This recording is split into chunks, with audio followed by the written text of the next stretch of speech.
Hello guys, welcome to கைலிஸ் code bank exam Tamil. So அடுத்து வந்து பார்த்தீங்கன்னா ஆர்பி அசிஸ்டன்ட் கம்மிங் 11th இருக்க போது, ஏப்ரல் 11th இருக்க போது. இன்னும் 15 days தான் இருக்கிற இந்த டைமில் எப்படி ரெடி ஆகணும் அப்படின்றத இந்த வீடியோவில் பார்க்க போகிறோம். இது வந்து பார்த்தீங்கன்னா ஒவ்வொரு டைப் ஆஃப் ஆஸ்பிரண்ட்டுக்கும் ஃபுல் டைமாக படிச்சுட்டு இருப்பீங்க. சிலர் வந்து பார்த்தீங்கன்னா ஐபிபிஎஸ் கிளர்க்கு, இல்லை ஆர்ஆர்பி கிளர்க்கு, இல்லை இந்த வருஷம் வந்து பார்த்தீங்கன்னா ஏதாவது ஒரு எக்ஸாம் கிளியர் பண்ணி ஒர்க்கும் பண்ணிகிட்டு இருப்பீங்க.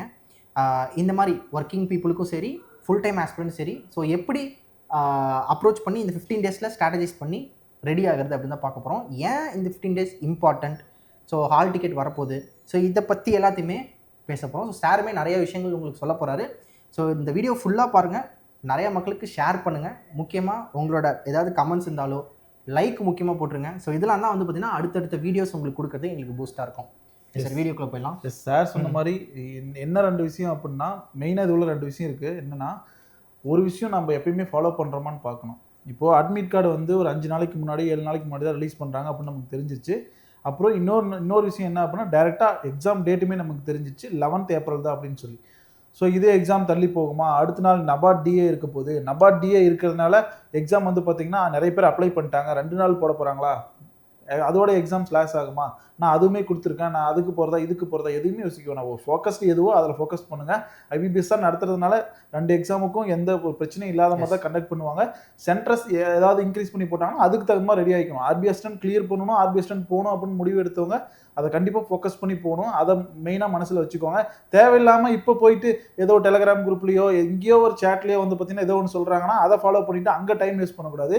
ஆர்பி அசிஸ்டண்ட்டை பொறுத்த வரைக்கும் உங்களோட ஸ்பீட் அண்ட் அக்யூரசி எந்த அளவுக்கு இருக்கோ அப்படின்னா மட்டும்தான் கிளியர் பண்ண முடியும். உங்களோட ஃபோக்கஸை ஸ்பீட்லையும் அக்யூரசிலையும் கொண்டு போய் வைங்க. சரியா? அந்த ஸ்பீடை எப்படி இன்க்ரீஸ் பண்ணணும், அந்த மாதிரி ஒரு ஸ்ட்ராட்டஜி தான் நம்ம இப்போ ஃபாலோ பண்ண போகிறோம். உங்கள் கூட காம்படிஷனில் நிறைய பேர் இருக்காங்க. கிளியர் பண்ணவங்க வந்து பார்த்தீங்கன்னா பாதிக்கு பாதி உங்கள் கூட இருப்பாங்க. சரியா? கிளியர் பண்ணாதவங்களுக்கு நான் சொல்கிறேன். கிளியர் பண்ணவங்களுக்குமே உங்கள் கூட வந்து பார்த்தீங்கன்னா கிளியர் பண்ணாதவங்களும் காம்படிஷனில் இருக்காங்க. ஸோ காம்படிஷன் ஹெவியாக இருக்க போது ஹெவியாக தான் இருக்கும். கண்டிப்பாக அதை புரிஞ்சுக்கணும். இதை விட்டுட்டு ஐபிபிஎஸ்ஸை போய் தப்பு சொல்லக்கூடாது. ஐபிபிஎஸ்லாம் கரெக்டாக தான் பண்ணுறாங்க. கரெக்டாக ஒரு எக்ஸாம் கண்டக்ட் பண்ணணும்னா அந்த டைமுக்கு கண்டக்ட் பண்ணுறாங்க. உங்களுக்கு கிளியராக ரிசல்ட் கொடுக்குறாங்க ஃபாஸ்ட்டாக. ஸோ ஐபிபிஎஸ்ஸை தப்பு சொல்லிட்டு இருக்காமல் நாம் அந்த தப்பை கரெக்டாக நாம் தப்பு பண்ணாமல் இருக்குமான்னு முதல்ல பார்த்துக்கோங்க. சரியா? நீங்கள் முதல்ல படிக்கிறீங்களா, நீங்கள் முதல்ல ஸ்பீடுக்காக ஏதாவது டெஸ்ட்டு போடுறீங்களா, ஏதாவது ஃபாலோ பண்ணுறீங்களா அப்படிங்கிறத மெயினாக பாருங்கள். அதை பண்ணிங்கனாவே பெட்டர். உங்களோட பர்ஃபார்மன்ஸும் சூப்பராக இருக்கும், ரிசல்ட்டுமே நல்லாயிருக்கும். ஏன்னா அந்த மாதிரி பண்ணவங்க தான் கிளியர் பண்ணி போகிறாங்க. எஸ், புரியுதா? எஸ் சார், பார்ப்போம். ஸோ ஃபஸ்ட்டு முக்கியமான விஷயம் என்னென்னா, இந்த 15 days நீங்கள் இது வரைக்கும் வந்து பார்த்தீங்கன்னா என்னென்ன பண்ணிட்டு இருந்தீங்களோ அதை இன்னும் ஸ்பீடப் பண்ணுங்கள். இப்போ ஒரு நாளைக்கு வந்து பார்த்தீங்கன்னா 2 மார்க் போட்டிருந்தீங்கன்னா ஃபுல் டைம் ஆஸ்பிரண்ட் அந்த 2 மார்க்கை இன்னும் ஒரு எக்ஸ்ட்ரா 1 மார்க் ஆட் பண்ணுங்கள். இந்த மாதிரி இப்போ ஒரு செக்ஷனில் லேகாக இருக்கிறீங்க, உங்களுக்கு 30 மார்க்ஸ் தான் குவான்ஸில் வருதுன்னா அதை 33 ஆக்குற 34 ஆக்குற மாதிரி கொஞ்சம் இம்ப்ரூவ் பண்ணுங்க. ஸோ ஆல்ரெடி இருக்கிற ஸ்பீடை இன்னும் கொஞ்சம் ஸ்பீட் இன்க்ரீஸ் பண்ணுங்க. அதை எப்படி இம்ப்ரூவ் பண்ணணும்னா, சும்மா டெஸ்ட்டை மட்டும் போட்டுட்டு தான் இம்ப்ரூவ் பண்ண முடியாது. டெஸ்ட்டை போட்டு அந்த 35 கொஸ்டினும் என்ன டைமில் போட்டிருக்கோம், அதில் ஏதாவது போடாமல் இருந்தோம்னா அதை ஏன் போடாமல் விட்டோம், அது எதுக்குள்ளே டைம் போட முடியும்னு சொல்லி ப்ராக்டிஸ் பண்ணி பார்த்துட்டு அதுக்கப்புறமா வியூ சொல்யூஷன் கொடுத்து பார்க்கணும். சரியா? இப்படியெல்லாம் கரெக்ஷன் பார்த்தா மட்டும்தான் கிளியர் பண்ண முடியும். ஸ்பீடுமே இன்க்ரீஸ் ஆகும் ஆட்டோமேட்டிக்காக. புரிஞ்சுதா?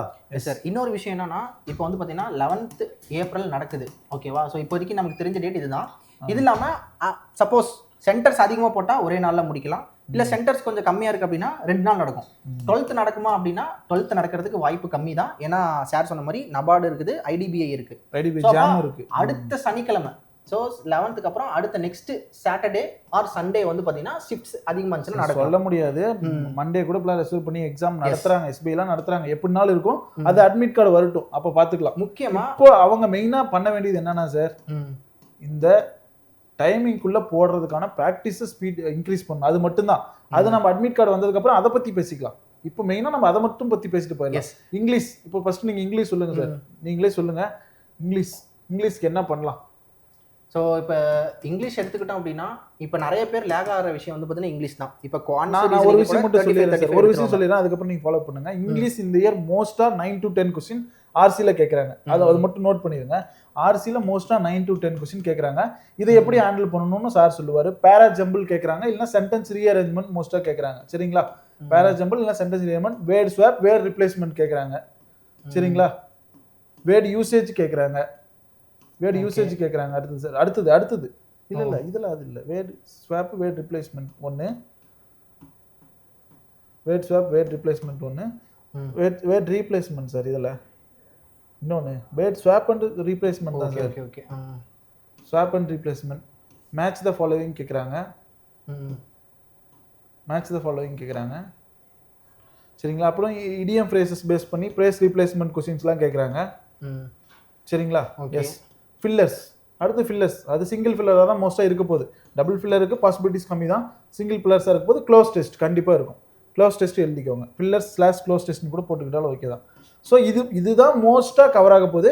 இது எப்படி அப்ரோச் பண்ண மட்டும் நீங்கள் சொல்லுங்கள் சார். அவங்களுக்கு இப்போ வந்து நிறைய பேர் இந்த ஆர்சி கூட போட்டுருவீங்க. மேக்ஸிமம் ஆர்பி அசிஸ்டன்ட்ல வந்து ஆர்சி வந்து பார்த்தீங்கன்னா ஸ்டோரி பேஸ்டு தான் வரப்போகுது. ரொம்ப வந்து எக்கானமி பேஸ்டு அந்த மாதிரி வரப்போகிறது கிடையாது. ஸோ ஆர்சி வந்து பார்த்தீங்கன்னா கண்டிப்பாக எல்லாரையும் போட முடியும். அதுக்குன்னு எடுத்த உடனே போய் ஆர்சியில் உட்காந்துடாதீங்க. எது பிக் பண்ணி போட முடியுமோ அதை பாருங்கள். கண்டிப்பாக ஸ்கோரபிளாக தான் இருக்கும். முக்கியமாக வந்து பார்த்தீங்கன்னா இந்த இடியம்ஸ் அண்ட் ஃப்ரேஸ்லாம் தெரிஞ்சு இருக்கணும். சப்போஸ் தெரியல அப்படின்னா கண்டிப்பாக மாட்டிப்போம். ஸோ அதுக்கேற்ற மாதிரி ப்ராக்டிஸ் பண்ணுங்கள். ஃபில்லர்ஸு க்ளோஸ் டெஸ்ட்லாம் ரொம்ப ஈஸி. 5க்கு 5மே அதெல்லாம் போடுற மாதிரி தான் இருக்கும். இந்த பேராஜம்பிள் இன்னும் சென்டென்ஸ் ரீஅரேஞ்ச்மெண்ட்டில் வந்து பார்த்தீங்கன்னா தெளிவாக அட்டன் பண்ணணும்.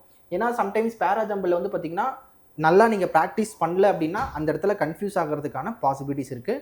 ஸோ இங்கிலீஷ் பொறுத்த வரைக்கும் மார்க் டெஸ்ட் அட்டன் பண்ணிவிட்டு இங்கிலீஷ் வராதவங்க நிறைய டைம் ரிவ்யூ பாருங்கள். ரிவ்யூ பார்க்குறதுல தான் நிறைய கற்றுப்பீங்க. அண்ட் வேர்ட் ஸ்வாப் வேர்டு இதெல்லாம் வந்து பார்த்தீங்கன்னா ஈஸி தான். இந்த மேட்ச் த ஃபாலோவிங்லாம் நீங்கள் ஆப்ஷன் வச்சே நீங்கள் போட்டுடலாம். ஸோ அப்போ 30க்கு கண்டிப்பாக நீங்கள் வந்து பார்த்தீங்கன்னா ஒரு 25+ ஷோர் ஷார்ட்டாக அடிக்கிற மாதிரி பார்க்கணும். 25னா 25மே கரெக்டாக இருக்கணும். 26 போட்டிருக்கீங்க 26மே கரெக்டாக இருக்கணும். அந்த அளவுக்கு கண்டிப்பாக ஆர்பி அசிஸ்டண்ட்டில் பண்ண முடியும். ஸோ அதனால் அதுக்கேற்ற மாதிரி பார்த்துக்கோங்க. அண்ட் எப்பயும் போல் ஆர்சி ஸ்டோரி பேஸ் தான், அதில் ஸ்கோர் பண்ணிடலாம். அண்ட் ஆர்சிலையுமே வந்து பார்த்தீங்கன்னா மீனிங் வொக்காப்லாம் கேட்பாங்க. அதுவுமே ரொம்ப ஈஸியாக தான் இருக்கும். பயப்பட தேவையில்லை. எஸ் சார் சொன்ன மாதிரி தான் இந்த 25 அப்படிங்கிறது கண்டிப்பாக நீங்கள் போட்டிருக்கணும். இங்கே இருக்குல்ல, இதை எல்லாமே நீங்கள் அட்டன் பண்ணுற மாதிரி ரெடியாக இருக்கணும். இங்கே ஏதாவது 1 or 2 கொஸ்டின் எலிமினேட் பண்ணலாம். சரியா. அந்த பேராஜம்பிளில் ஃபர்ஸ்ட்டும் லாஸ்ட் மட்டும் தான் எனக்கு தெரியுது, ரிமைனிங் 3 என்னால் கண்டுபிடிக்க முடியலன்னா 3 கொஸ்டின் விட்டுட்டு வரலாம். சரிங்களா. அப்போ இங்கிலீஷில் ஒரு 3 அட்டெம்ப்ட் மட்டும் குறையிற மாதிரி இருக்கும். 27 போட்டிருக்கணும். மோஸ்ட்டாக அக்யூரஸியாக இருக்கணும். இதில் 25+ கரெக்டாக இருக்கிற மாதிரி இருக்கணும். அப்படின்னா தான் கிளியர் பண்ண முடியும். சரியா. அதில் பேப்பர் லெவல்னு ஒன்று இருக்குது. கண்டிப்பாக உங்கள் ஷிஃப்ட்டில் ஏதோ டஃப்பாக தான் இருந்தது. ஒரு டாப்பரே அக்யூரஸியாக போடணும்னா ஒரு 25 தான் போட முடியுது, ஒரு 5 போட முடியல, ஏதோ ஒரு இடத்துல டிஃபிகல்ட்டாக இருக்கணும் போது அதுவும் எந்த பிரச்சனையும் கிடையாது. எஸ் அதுதான் இந்த இடத்துல நம்ம சொல்லியிருக்கோம். அதுக்கு நீங்கள் ரெடியாக இருக்கீங்களான்னு மெயினாக பார்க்கணும். இல்லைனா ரெடி ஆகிக்கோங்க. இதுலையுமே செலெக்ஷன் ரொம்ப ரொம்ப முக்கியம் சார் சொன்ன மாதிரி. S okay. நெக்ஸ்ட் வந்து பார்த்தீங்கன்னா குவான்ஸ் நியூமரிக்கல் எபிலிட்டின்னு சொல்லி வரும் நமக்கு. சரிங்களா. இதில் சிம்பிளிஃபிகேஷன் கண்டிப்பாக ஒரு 9லேருந்து 13-14 கொஸ்டின் கண்டிப்பாக இருக்கும். சரியா. 9 to மேக்ஸிமம் 14 வரைக்கும் இருக்கலாம். அந்த வாய்ப்பு இருக்குது. சரிங்களா. 14 வரைக்கும் இருக்கலாம். ஏதோ ஒரு ஷிஃப்ட்டுக்கு வரலாம். அடுத்தது number series or quadratic. Number சீரியஸுக்குள்ள ராங் நம்பரும் இருக்குது, மிஸ்ஸிங் நம்பரும் இருக்குது. அதை புரிஞ்சுக்கணும். சரியா. ராங்கும் இருக்குது, மிஸ்ஸிங் இருக்குது, இல்லைன்னா வரலாம். வரலாம். அதே மாதிரி குவாட்ராட்டிக் வரலாம். சரியா. இதில் வந்து 5 to 6 கொஸ்டின் கண்டிப்பாக இருக்கும். சரிங்களா. இது ரெண்டுலையும் சேர்ந்து 5 to 6 கொஸ்டின் இருக்கும். மோஸ்ட்டாக இதுவே உங்களுக்கு வந்து பார்த்தீங்கன்னா ஒரு 20 கொஸ்டின் கவர் ஆகிடும். சரி. இதே 20 கொஸ்டின் கவர் ஆகிடும். ரிமைனிங் வந்து பார்த்தீங்கன்னா அப்ளிகேஷன் சம்ஸாக இருக்கலாம். அப்ளிகேஷன் சம்ஸ் இருக்கலாம். அப்ளிகேஷன் சம்ஸ் வந்து பார்த்தீங்கன்னா ஒரு 7 to 9 கொஸ்டின்ஸ் இருக்கலாம். சரியா. 10 கொஸ்டின்ஸ் போகிறதுக்கான பாசிபிலிட்டிஸ் கம்மி. சரிங்களா. அதே மாதிரி அப்ளிகேஷன் சம் 7 to 9 இருக்கலாம். ரிமைனிங் டிஐ தான். டிஐ எப்படி வேணாலும் இருக்கலாம். டிஐலேயே 5 கொஸ்டின் இருக்கலாம், 6 கொஸ்டின் இருக்கலாம். இப்போ இந்த நபார்ட் டிஐலே வந்து பார்த்தீங்கன்னா 6 கொஸ்டின் கேட்ட டிஐ தான் உள்ள இருந்தது. சரிங்களா. 2 டிஐ கொடுத்துருந்தாங்க. சப்போஸ் அந்த மாதிரி கூட கேட்கலாம். இதை ஒன்று எலிமினேட் பண்ணிட்டு இதை கேட்காம சிம்பிளிஃபிகேஷன் மட்டும் கேட்டு மிஸ்ஸிங் நம்பர் சீரியஸ் 2-3 கொஸ்டினா கேட்டுட்டு என்ன பண்ணிட்டாங்கன்னா டிஐ 2 இன்க்ரீஸ் பண்ணிட்டாங்க. ஒன்றில் 6 கொஸ்டின் இருக்கிற மாதிரியும் ஒன்றில் 5 கொஸ்டின் இருக்கிற மாதிரியும் கேட்டிருந்தாங்க. நபார்ட் டிஐ எப்படி இருந்தது அப்படின்னா சார் ஒரு நிமிஷம் கொடுங்களேன். நபார்ட் டிஐ வந்து பார்த்தீங்கன்னா 30 கொஸ்டின் தான் 20 நிமிஷத்தில். அதுக்கே வந்து பார்த்தீங்கன்னா 2 டிஐ வர மாதிரிலாம் நமக்கு கேட்டிருக்காங்க. சரிங்களா. என்ன அப்படின்னா சிம்பிளிஃபிகேஷன் வந்து பார்த்தீங்கன்னா ஒரு 10 இருக்கிற மாதிரியும் மிஸ்ஸிங் நம்பர் ராங் நம்பர் வந்து பார்த்தீங்கன்னா ஒரு கம்மியாக ஒரு 3 கொஸ்டின் இருக்கிற மாதிரி கேட்கறதுனால என்ன ஆகுது அப்படின்னும் போது அதோட கவுண்ட் வந்து பார்த்தீங்கன்னா 15க்குள்ளே முடிஞ்சிருதா. ரிமைனிங் இருக்கிற 15க்குள்ள அப்ளிகேஷன் சம்ஸ் இந்த மாதிரி வந்து பார்த்தீங்கன்னா மிக்ஸ்டாக கேட்க ட்ரை பண்ணுறாங்க. ஓகேவா. எஸ். ஸோ அப்போ அங்கே இருக்கும்போது இதில் 5 கொஸ்டின் சேரும் போது தான் நான் சொன்னேன் 2 டிஐ வரதுக்கான வாய்ப்புகள் அதிகம் அப்படின்னு சொல்லி. சரியா. அதை நீங்கள் பார்க்கணும். ப்ராக்டிஸ் பண்ணும்போது சார் சொன்ன மாதிரி இந்த இதுலேயே இந்த 20 மார்க் இருக்குல்ல. ஆமாம். இந்த 20 மார்க் என்ன சார் ஒரு 10 நிமிஷத்தில் போடணும் சார். 10 நிமிஷத்தில் போட்டால் தான். ஏன்னா அரித்மெட்டிக் பார்ட் இருக்கு, டிஐ பார்ட் இருக்கு. அதை நம்ம சால்வ் பண்ணி போடணும். சரியா. அதனால உங்களோட ஸ்பீடை அந்த லெவலுக்கு இன்க்ரீஸ் பண்ணி அப்போ சொன்ன மாதிரி ஒரு 10 நிமிஷத்துல நீங்க ஒரு 20 மார்க் ஸ்கோர் பண்ணிட்டீங்கன்னா மீதி 10 சார் மோஸ்டா மிஸ்ஸிங் நம்பர் சீரியஸ்லாம் ரொம்ப சிம்பிளா இருக்கு. டிஃபரன்ஸா ஸ்கொயர் நம்பரோட அப்படிதான் வருதுன்னும் போது 20 செகண்ட் தான் 18 செகண்ட் to 30 செகண்டுக்குள்ள மோஸ்டா எல்லாத்தையும் சால்வ் பண்ற மாதிரி பார்க்கணும். சிம்பிளிஃபிகேஷன் அதே மாதிரி டஃப்பாக இருக்கிறதுக்கு மட்டும் தான் டைம் எடுக்கணுமே தவிர ரிமைனிங் எல்லாமே 30க்குள்ள கொண்டு போக ட்ரை பண்ணும். கண்டிப்பா 30 to 35 எடுக்கணும். இல்ல 33 தான் போட்டு வந்திருக்கேன், நான் கிளியர் பண்ண மாட்டேன்னு கேட்டா பண்ணலாம். இங்கிலீஷ் நல்லா பண்றவங்க குவான்ஸ் கொஞ்சம் டஃபா போடுவாங்க. இங்கிலீஷ் அவங்க 30 அடிப்பாங்க, ரீசனிங்லேயும் 35 அடிக்கும் போது 65 மாறும், மிச்சம் 35 தான் இருக்கும். இதுல வந்து பாத்தீங்கன்னா 30 நீங்க நல்லா போட்டுருந்தாவே போதும். சரியா? அந்த லெவலுக்கு நீங்க ப்ரிப்பேர் பண்ணிருக்கீங்களான்னு மட்டும் தான் பார்க்கணும். முக்கியமா இந்த 100% அக்யூரசி. எஸ். இதுல என்ன ஸ்ட்ராட்டஜி அப்படின்னா செலெக்ஷன் தான் ரொம்ப முக்கியம். சிம்பிளிஃபிகேஷனை ஸ்பீட் பண்றதுக்கு எப்படி ப்ராக்டிஸ் பண்ணணுமோ அதை ப்ராக்டிஸ் பண்ணுங்க. இப்போ ஆல்ரெடி டெஸ்ட் போட்டிருப்பீங்கல்ல, அந்த டெஸ்ட்ல இருக்க சிம்பிளிஃபிகேஷனை கூட திரும்பி எடுத்து வச்சு போட்டு பாருங்க. நீங்களே ஒரு டைமர் ஃபிக்ஸ் பண்ணிட்டு போட்டு பாருங்க, ஃபாஸ்டா போட முடியுதான்னு பாருங்க. இப்போ 10 நாளைக்கு முன்னாடி போட்டிருப்பீங்க, அந்த சம்ம திடீர்னு எடுத்து போட்டா உங்களுக்கு புதுசா தான் இருக்கும், ஆன்சர் கண்ணுக்கு தெரிய போறது கிடையாது. சரியா? அதை திருப்பி எடுத்து போட்டு பாருங்க, கொஸ்டினை மட்டும் வச்சு. இதுதான் பிளானிங். சரியா? எங்கடா நான் போய் சோர்ஸை தேடுறது அப்படின்னு கேட்டா எங்கேயுமே கிடையாது. நீ தான் உனக்கான சோர்ஸை செட் பண்ணிக்கணும். அதே மாதிரி தான் மற்றதுமே, குவாட்ராட்டிக், மிஸ்ஸிங் நம்பர் அதே மாதிரி தான். டிஐஏ வந்து பார்த்தீங்கன்னா ஒன்றும் பண்ண முடியாது. அப்ளிகேஷன் சம்ஸ் நம்ம ஆல்ரெடி போடாமல் வந்திருப்போம், போட்டிருப்போம். அதெல்லாம் இப்போ திரும்ப போய் போட்டு பாருங்க, டைமுக்குள்ள சால்வ் பண்ண முடியுதான்னு பாருங்க. நீங்கள் ஆல்ரெடி போட்ட டைமுக்குள்ள பண்ண முடியுதா அப்படி பார்த்தீங்க அப்படின்னு நீங்கள் ப்ராப்பராக வெரிஃபை பண்ணியிருக்கீங்க, உங்களோட ஸ்பீட் இன்க்ரீஸ் ஆகுது அப்படின்னு சொல்லி அர்த்தம். எஸ். ஸோ நெக்ஸ்ட் வந்து பார்த்தீங்கன்னா ரீசனிங். ஸோ ரீசனிங் வந்து பார்த்தீங்கன்னா எல்லாருமே நல்லா பண்ணக்கூடிய ஒரு இதுதான், பட் சொதப்பிட்டா முடிஞ்சிடும். கண்டிப்பாக முடிஞ்சிடும். ஒரு 15லேருந்து 18 கொஸ்டின் பசில் சீட்டிங்ஸ்ல இருக்கும். பசில் சீட்டிங்லேயே 15 கொஸ்டின் இருக்கும். என்னை பொறுத்த வரைக்கும் ரீசனிங்லாம் வந்து இதை செலக்ட் பண்ண அதை செலக்ட் பண்ணுவாங்க. இருக்குமா? ஆமாம் சார், 10லேருந்து 18க்குள்ள இருக்கும் சார். 18க்குள்ள இருக்கும். ஓகே 18க்குள்ள இருக்கும். என்னை பொறுத்த வரைக்கும் அதை ஒரே ஒரு விஷயம் சொல்றேன், ரீசனிங் செலக்ட் பண்ணி போடணும், ஃபர்ஸ்ட் இதை போடணும் அதை போடணும்னுவாங்க, பசில் சீட்டிங்லாம் போடக்கூடாதுன்னுவாங்க. இந்த மாதிரி பிலிம்ஸை பொறுத்த வரைக்கும் பசில் சீட்டிங் போடலாம், தாராளமாக போடலாம், ஒரு ஃப்ளோவில் போடலாம். போடக்கூடாத ஒரே ஒரு விஷயம் என்னன்னா பிளட் ரிலேஷன். எஸ், அதை தொடக்கூடாது, ஃபர்ஸ்ட் போடவே கூடாது. அது கண்டிப்பா ட்விஸ்டா இருக்க வாய்ப்பு இருக்கு. டைரக்ஷன் கூட போடக்கூடாது. டைரக்ஷன் ரேங்கிங்லாம் ஏன் அப்படின்னா டைரக்ஷன்ல இஃப் கண்டிஷன் பேஸ் பண்ணி தான் கொஸ்டின்ஸ் இருக்கும், ரேங்கிங்லயுமே இஃப் கண்டிஷன் பேஸ் பண்ணி தான் கொஸ்டின் இருக்கும். ஸோ டைம் அதிகமா எடுக்கும். முன்னாடியே இதை முடிச்சிட்டோம் அப்படின்னும் போது பின்னாடியே அதை ஃப்ரீயா போடலாம், டைம் இருக்கும் நமக்கு.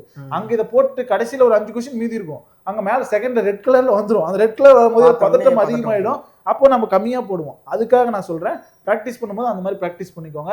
ரிமைனிங் எல்லாமே வந்து பாத்தீங்கன்னா உங்களுக்கே தெரியும், பிளட் ரிலேஷன் இருக்க போது, ரேங்கிங் வரப்போகுது, alphanumeric series, alphabet series, number based series, coding decoding, இந்த மாதிரி மிக்சடா வந்துட்டே இருக்க போது. மிஸ்லெனியஸ்ல என்ன இருக்கலாம், வேர்ட் ஃபார்மேஷன் இருக்கலாம், பேரிங் பேக்வேர்ட் ஃபார்வேர்டு இருக்கும், ப்ளஸ் வந்து பார்த்தீங்கன்னா வேர்டு வச்சு மிஸ்லன்ஸ் இருக்கும். ஒன்று அசெண்டிங் ஆர்டரில் எழுது, டிசெண்டிங் ஆர்டரில் எழுது, ஒன்று கூட்டி போடு, ஒன்று மைனஸ் பண்ணி போடு, ஆட் ஒன் அவுட் இருக்கும். 3 லெட்டர் கொடுத்துட்டு அதுக்கு ஒரு ஃபார்மேட் கொடுத்துட்டு இது எது எலிமினேட் ஆகுதுன்னு சொல்லுவாங்க. ஸோ அந்த மாதிரி தான் இருக்க போகுது கைஸ். சரியா? ஸோ இதெல்லாம் வந்து நீங்கள் சிம்பிளாக கண்டிப்பாக போட்டுருவீங்க. அந்த சிலாஜிசம் இன்இக்வாலிட்டியில் உங்களுக்கு ஒரு பெரிய ஈஸியமாக இருக்காது, கான்செப்ட் நல்லா தெரிஞ்சா. இதில் வந்து சப்போஸ் இந்த ஒரே ஒரு விஷயத்துக்கு மட்டும் ரெடி ஆகிக்கோங்க, சம் நாட் வந்தால் எப்படி போடுறது அதெல்லாம் பார்த்துக்கோங்க. சம்டைம்ஸ் எய்தர் ஆர் கண்டிஷன் கண்டிப்பா உள்ள இருக்க வாய்ப்பு இருக்கு. சம் நோ இருக்கான்னு செக் பண்ணுங்க. இன்இக்வாலிட்டி போடும் போதுமே அதே மாதிரி தான், ஏ ஈக்குவல் டு பின்னு இருக்கும். Suppose P greater than less than or equal to சின்னு இருந்திருக்கும், ஆனா அங்க மேலே ஏவும் பி ஈக்குவலா இருந்திருக்கும். ஸோ அது செக் பண்ணிட்டு போடுங்க, ஓகேவா? அதெல்லாம் இங்கே எலிமினேட் பண்ணாதான் அங்க கரெக்ட் பண்ண முடியும். முடிஞ்ச அளவுக்கு நீங்க இப்போ போடுற டெஸ்ட்ல குவான்ஸ் ரீசனிங் மட்டுமாவது 100% அக்யூரசியா போடுங்க. ஸோ ரீசனிங்ல கண்டிப்பா 38 of 35 எடுக்கலாம் சார். ஆனால் அதில் தான் தப்பு பண்ணிடுறாங்களே, கேர்லெஸ் மிஸ்டேக்ஸ் நிறைய. ஆப்ஷன் குறிக்கும் போது தப்பாக குறிச்சிடுறது, இல்லைனா எடுக்கும் போது தப்பாக எடுத்துடுறது. ஸோ அந்த மிஸ்டேக்ஸை அவாய்ட் பண்ணீங்க அப்படின்னா ஆர்பி அசிஸ்டன்ட்டில் நீங்களும் சூப்பராக மார்க் ஸ்கோர் பண்ணலாம். சரியா? கட் ஆஃப் கிளியர் பண்ணலாம் கூட பரவாயில்ல, கட் ஆஃப் பக்கத்துலையாவது வந்தோம்னு ஃபீல் பண்ணணும், இந்த இயரை சூப்பராக நீங்கள் ஸ்டார்ட் பண்ண முடியும். சரியா? அதுக்கு மட்டுமா அது ரெடி ஆகுங்க. நாங்கள் அதுதான் சொல்கிறோம். அதுக்காக தான் ஒரு 15 days பிஃபோர் இதை கொடுக்கலாம் இந்த வீடியோவை. நம்ம சைடு நம்ம எப்பயுமே மோஸ்ட்டாக மெயின்ஸுக்கு தான் கொடுத்துருப்போம், ப்ரிலிம்ஸுக்கு வந்து பார்த்தீங்கன்னா லாஸ்ட் மினிட் டிப் அப்படி இந்த மாதிரி தான் கொடுத்துருப்போம். ஏன் இந்த 15 days ஸ்ட்ராட்டஜி அப்படின்னா இது மஸ்ட் தேவைப்படுது. இப்போ எல்லாரோட ஃபோக்கஸும் ஆர்பி அசிஸ்டன்ட் மேலே தான் இருக்குது. அதுக்காக மட்டும்தான் நாங்கள் மெயினாக வந்திருக்கோம். எஸ். அதே மாதிரி ஹால் டிக்கெட் வந்ததுக்கப்புறம் உங்கள் ஹால் டிக்கெட்டில் இருக்கக்கூடிய டைமிங் கொடுத்துருக்காங்களே, அந்த டைமிங்லேருந்து 1 மணி நேரம் தள்ளி எடுத்து பழகுங்க. ஏன்னா இந்த 10 நாள் பழக்கம் தான் அன்னைக்கு எக்ஸாம் டைமில் வந்து பார்த்தீங்கன்னா உங்களுக்கு அது ஒரு பூஸ்டாக இருக்கும். இல்லைனா வந்து பார்த்தீங்கன்னா ஒரு மாதிரி மைண்டு கரெக்டாக ஆக்டிவேட் ஆகாது. அந்த டைமுக்கு பழகுங்க. இது இந்த எக்ஸாமுக்கு மட்டும் கிடையாது, எல்லா எக்ஸாமுக்குமே. ஸோ இது நான் மட்டும் சொல்ல, நம்ம ஜாக்சன் சாருமே பார்த்தீங்கன்னா வீடியோவில் சொல்லியிருப்பாரு, நிறையா வீடியோவில் சொல்லியிருப்பாரு. அது உண்மையாகவே ஒரு பெஸ்ட்டான ஒரு ஸ்ட்ராட்டஜி தான். ஸோ அதையுமே இம்ப்ளிமெண்ட் பண்ணுங்கள். அதே மாதிரி மல்டிபிள் ஷிஃப்ட்ஸ் இருக்கனால நார்மலைசேஷன் அப்படின்ற ஒரு விஷயம் இருக்கும். அதனால் அக்யூரசி நல்லா போடுங்க. அதிகமான அட்டெம்ப்ட் நீங்கள் எல்லாருமே போட்டுருவீங்க, பட் அக்யூரசி வந்து பார்த்தீங்கன்னா இந்த இடத்துல ரொம்ப ரொம்ப ரொம்ப இம்பார்ட்டன்ட். நீங்கள் ஒரு 95 போட்டிருக்கீங்க அப்படின்னா அந்த 95மே கரெக்டாக இருக்கணும். ஸோ அதுக்கேற்ற மாதிரி நீங்கள் பார்த்துக்கோங்க. இப்போ 90 தான் போட்டிருக்கீங்க அப்படின்னா 90மே கரெக்டாக இருக்கணும். ஸோ அதனால் ஒரு ஈஸியான எக்ஸாம், பயப்படாதீங்க, சூப்பராக இருக்கும். இதுக்கேற்ற மாதிரி ரெடி ஆகுங்க. ஸோ நெக்ஸ்ட் அப்டேட்டில் உங்களை வந்து பார்க்குறோம். ஸோ எல்லாத்துக்குமே தேங்க்யூ. எஸ். அதுக்கு முன்னாடி ஒரு விஷயம் நான் சொல்ல மறந்துட்டேன். ரிப்பீட்டர் பேட்ச் ஸ்டார்ட் பண்ணிட்டோம். வேணுன்றவங்க ரிப்பீட்டர் பேட்ச்சில் சேரணும்னு நினச்சிங்கன்னா கண்டிப்பாக பர்ச்சேஸ் பண்ணி ஜாயின் பண்ணிக்கோங்க. பிகினர்ஸ் பேட்சும் வந்து பார்த்தீங்கன்னா ஏப்ரல் 1 ஸ்டார்ட் ஆகுது. வேணுன்றவங்க கண்டிப்பாக பர்ச்சேஸ் பண்ணி யூஸ் பண்ணிக்கோங்க. எஸ் நெக்ஸ்ட் வீடியோவில் பார்க்கலாம் கைஸ். எல்லாருக்குமே thank you. Take care. Have a nice day. Bye.